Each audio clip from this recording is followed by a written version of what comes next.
Halo semuanya, kembali lagi di video pembelajaran mata kuliah pengantar sains data bersama saya Muhammad Bintang. Mari kita langsung masuk ke materi. Baik, seperti video-video sebelumnya, pada video kali ini kita juga masih membahas latihan soal untuk materi uji hipotesis mata kuliah pengantar sains data. Seperti biasa, untuk uji hipotesis itu memiliki sistematikanya. Yang pertama, kita perlu mendefinisikan tujuannya terlebih dahulu. Kemudian dilanjutkan dengan menentukan hipotesis nol dan hipotesis alternatif yang dibedakan sesuai dengan jenis ujinya. Kalau misalnya kita menggunakan uji satu arah kiri, berarti H1-nya itu mu-nya lebih kecil dari mu nol. Untuk uji dua arah, berarti mu-nya itu tidak sama dengan mu nol.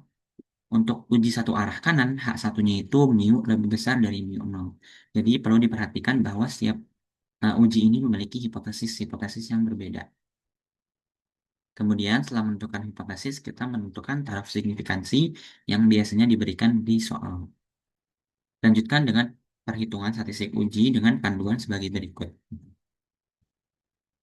Di sini ada parameter yang akan kita uji. Kalau misalnya parameternya adalah mu atau rata-rata aja, berarti kita ada tiga pilihan statistik uji yang perlu ditentukan dengan syarat-syarat yang dipenuhi di sebelah sini. Kemudian untuk parameternya mu 1 sampai dikurang mu 2 berarti ada 4 pilihan statistik uji dengan syarat-syarat yang dipenuhinya ada di sebelah kanan. Dan yang terakhir itu adalah data berpasangan dengan statistik ujinya yang itu sebelah sini. Setelah menentukan statistik uji, kita menentukan daerah penolakan. Sama seperti hipotesis, daerah penolakan juga ditentukan dengan jenis uji yang kita gunakan. Kalau misalnya uji satu arah kiri, berarti daerah penolakannya ada di sebelah kiri. Untuk uji dua arah, berarti daerah penolakannya ada di kiri dan di kanan. Untuk uji satu arah kanan, berarti ada di sebelah kanan. Kemudian lanjutkan dengan aturan keputusan dan diakhiri dengan kesimpulan. Masuk ke studi kasusnya, di sini ada studi kasus untuk data berpasangan. Jadi ada 5 sampel zat berjenis fero atau mengandung besi digunakan untuk mengevaluasi apakah terdapat perbedaan hasil analisis antara metode kimiawi laboratorium dengan analisis sinar X dalam menentukan kadar besi. Untuk mengontrol variabilitas antar sampel, setiap sampel dipecah menjadi dua subsampel identik dan masing-masing subsampel diuji menggunakan satu dari kedua metode tersebut. Data hasil analisis kadar besi disajikan pada tabel. Jadi untuk sampel pertama itu dipecah jadi dua, ada yang digunakan analisis sinar X, ada yang digunakan analisis kimiawi. Dan itu semua dilakukan untuk kelima sampel.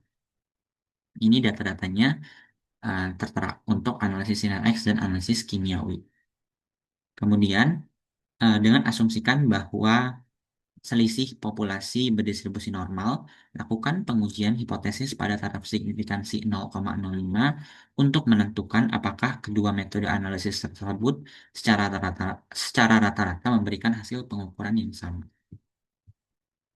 Kita mulai dengan menentukan tujuannya, jadi akan dilakukan uji hipotesis dua arah untuk mengetahui apakah kedua metode analisis secara rata-rata memberikan hasil pengukuran yang sama.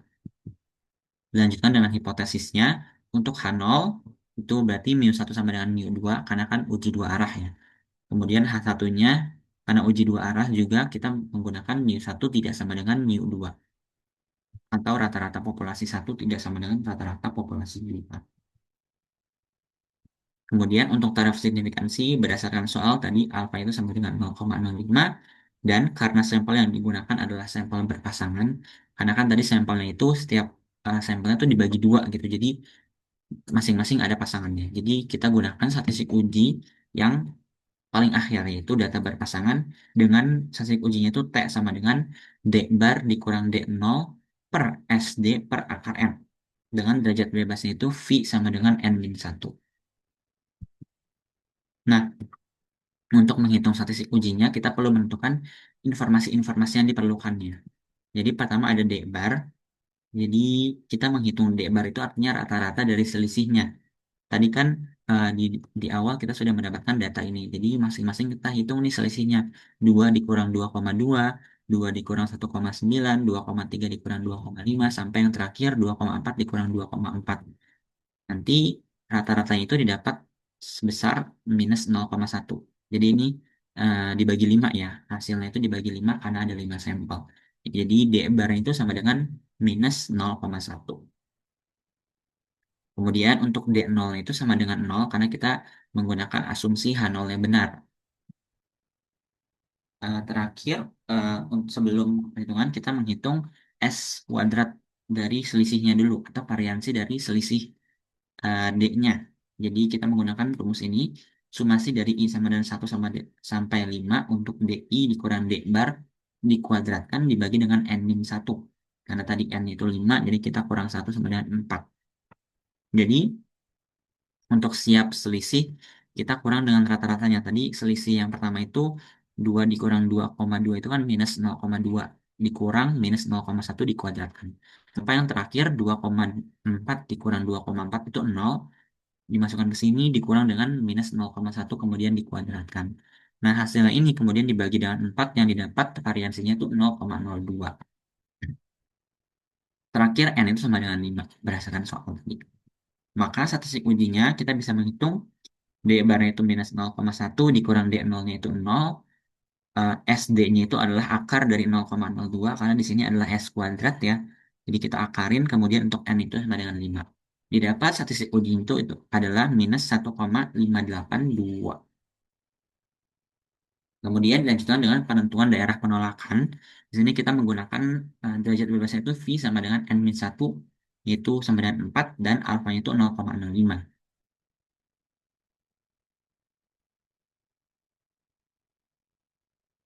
Jadi dari tabel statistik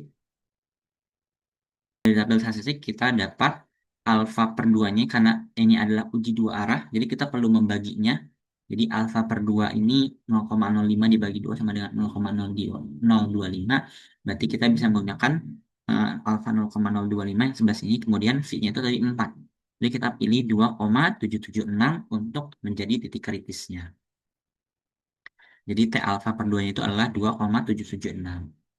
Nah, aturan keputusannya kita akan menolak H0 jika T-nya itu lebih kecil dari minus T alfa per 2 atau lebih besar dari T alfa per 2.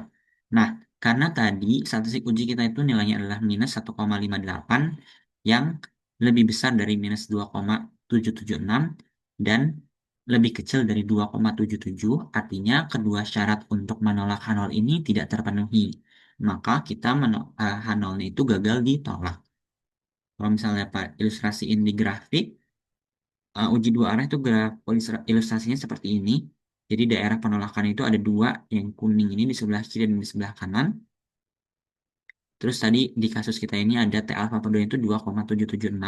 Jadi di sini minus 2,776 dan di sini 2,776. Nah, karena statistik uji kita minus 5,82 itu adanya di daerah yang putih, bukan di daerah yang kuning, maka H0 itu gagal ditolak gitu karena kan daerah penolakan itu yang kuning. Jadi H0 itu gagal ditolak. Kesimpulannya dengan taraf signifikansi 5% tidak terdapat cukup bukti untuk menolak H0. Artinya kedua metode analisis secara rata-rata memberikan hasil pengukuran yang sama. Jadi tadi analisis sinar X dan analisis kimiawi itu hasil pengukurannya tetap sama. Baik, cukup sekian untuk video pembelajaran kali ini. Sampai jumpa di video pembelajaran selanjutnya.